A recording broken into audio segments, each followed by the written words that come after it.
let me spare you all of the superfluous details and jump right in. Squidward's suicide, otherwise known by the name of Red Mist Online, is real, to an extent.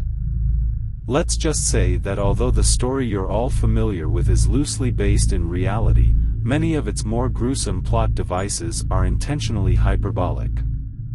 The story is littered with grammatical errors, narrative inconsistencies, contrivances, and sprinkled with references to violence against children that are in poor taste, to say the least. Each of these flaws, however, has been deliberately inserted into that ridiculous story for a specific purpose. To clarify what I mean, I would like to ask you to place yourself in Nickelodeon's shoes. As a large corporation with a reputation to uphold, let's construct a hypothetical scenario in which one or more of your former employees has expressed the capability and desire to tamper with taped recordings of SpongeBob SquarePants episodes. Despite having your suspicions about which former employees, in particular, are the perpetrators, you don't have solid evidence to prove their identities in the court of law. All you have is a reasonable motivation, as well as poor circumstantial evidence. All ensuing legal investigations eventually arrived at a dead end. You know for sure that the suspects can animate episodes of SpongeBob SquarePants in a way that highly resembles the official episodes. Although there are slight discrepancies in the style and quality of animation, SpongeBob episodes, as with all episodes of animated media, are typically produced by a large team of animators rather than a few people working independently of any large studios. The resemblance is clear. It would be bad publicity if these episodes were to air, even if they were broadcasted locally rather than from the Nickelodeon channel. So, you are forced to act. Although conspiracy theorists might imagine shady corporate practices that could make the suspects disappear would be a viable solution, there's a preferable alternative. That being to reduce these potentially broadcasted tapes into absurdity before they could do any damage in the first place.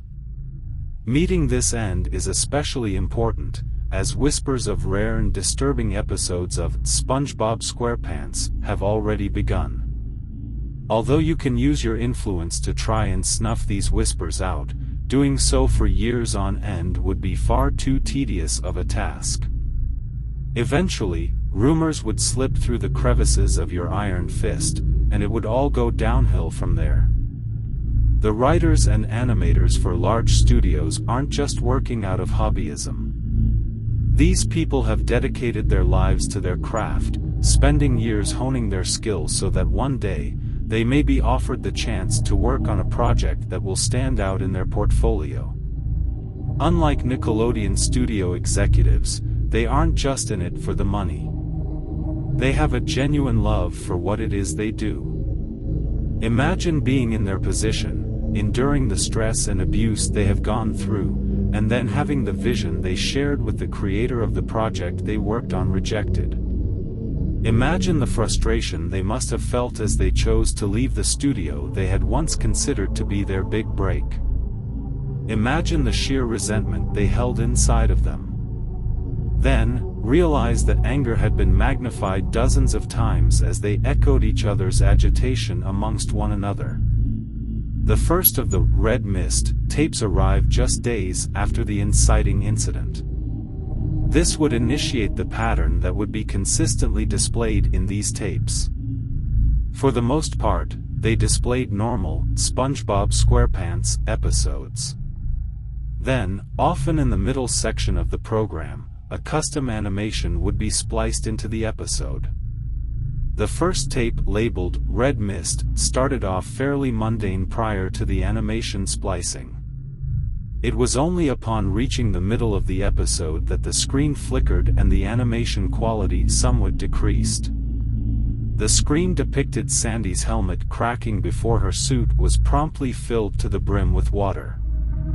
Her skin turned purple and blue as she struggled to breathe for an absurdly long period of time, before she finally passed out and collapsed to the ground, dead. Word of this episode spread around the office quickly. It was received fairly well among the employees and producers, who seemed to take it as a joke. This was to be somewhat expected. It isn't uncommon for animators or artists to create darker versions of their usual work to have some fun. They simply reminded everyone to make sure their side projects didn't distract them from their work. The first red mist note came in not long after that incident. It read, "Cease production and nothing more." The second red mist note arrived a week following the first one. The words, "Do you want us to show the world?" had been inscribed into the paper. Several weeks passed before the second red mist tape had been sent into the office. Once more, the middle section of the episode had been cut out and replaced with original animation. It showcased Patrick Star extending his stomach out from his mouth, consuming SpongeBob. As he was digested alive from the outside in, SpongeBob stared at the camera in silence. The lighting faded away, leaving only a pitch-black screen as the sounds of dripping and bubbling liquids could be heard. This tape specifically angered producers. They abusively demanded the animators resume their work and stop wasting time. The animators had begun showing signs of irritability as they were berated and bullied by the higher-ups. The third red mist note rolled in the following month. "You can't keep avoiding us."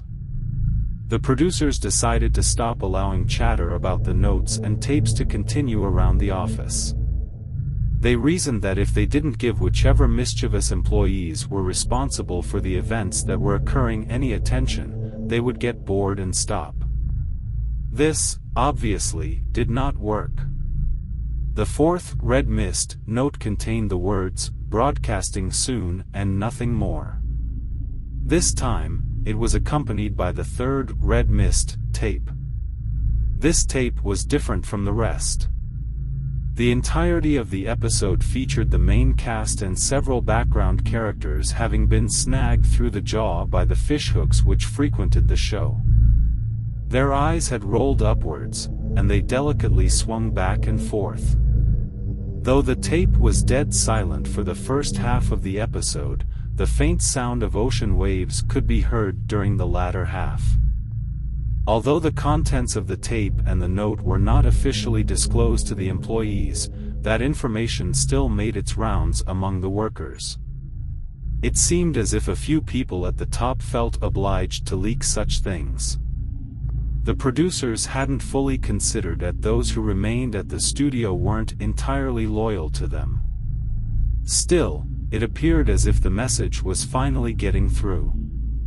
There were people out there who were displeased with the direction Nickelodeon was heading with the SpongeBob franchise and were trying to torment the studio into submission. The coercive nature of the notes and the tapes had begun to sink into the consciousness of the higher-ups.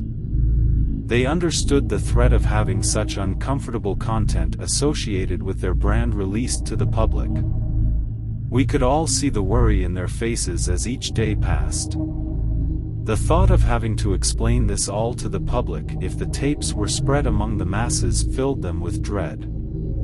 Their anxiety grew exponentially as the realization set in that things could get worse if former employees of the show endorsed the episodes.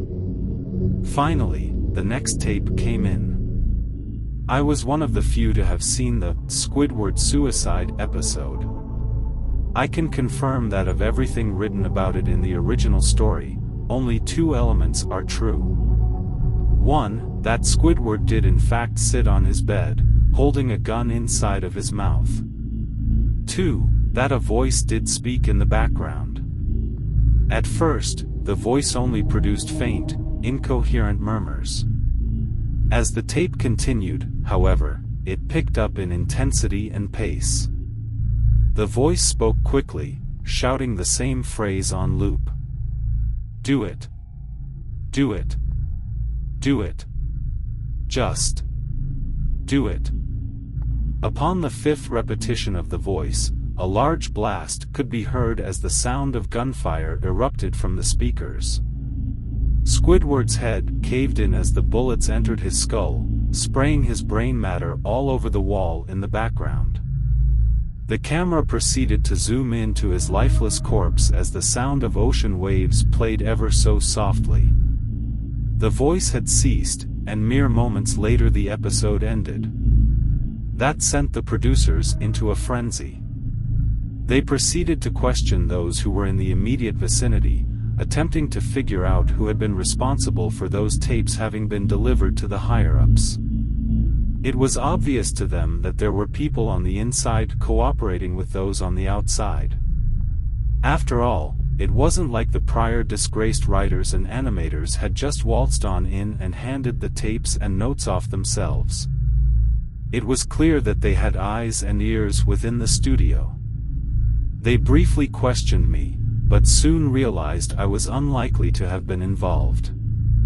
After all, my position in the company didn't entail that I had the ability to create such episodes. Hell, I lacked the authority to even view the Squidward suicide episode in the producer's room. Before I could even catch a glimpse of the film, I had been promptly kicked out of the area. During my interrogation, they asked me why I was in the room, to begin with. I told them I had gotten lost traversing the corridors of the office and had accidentally stumbled into the wrong place at the wrong time. It was a reasonable explanation, and it was an explanation they accepted. I was a new guy after all. Still, I was left in a state of dismay following the incident. It was unfortunate that I couldn't view the episode with them. Oh, how I would have loved to see the shocked expression on their smug faces. Ever since I first witnessed how the episode played out, I was ecstatic to imagine how those assholes would react to it. The animators had really outdone themselves. Despite my disappointment, it wasn't all a letdown. After all, I found it interesting that they gave me such a major role in their fictional account of that episode. Once again, it was a completely unrealistic detail for me to have been a prominent character in it. It was probably another way to discredit the legitimacy of lost SpongeBob media stories by making them seem utterly ridiculous and unbelievable. Ah well, it is what it is. You can't keep avoiding us. We'll find a way to broadcast it some way, somehow. Eyes and ears. We're everywhere.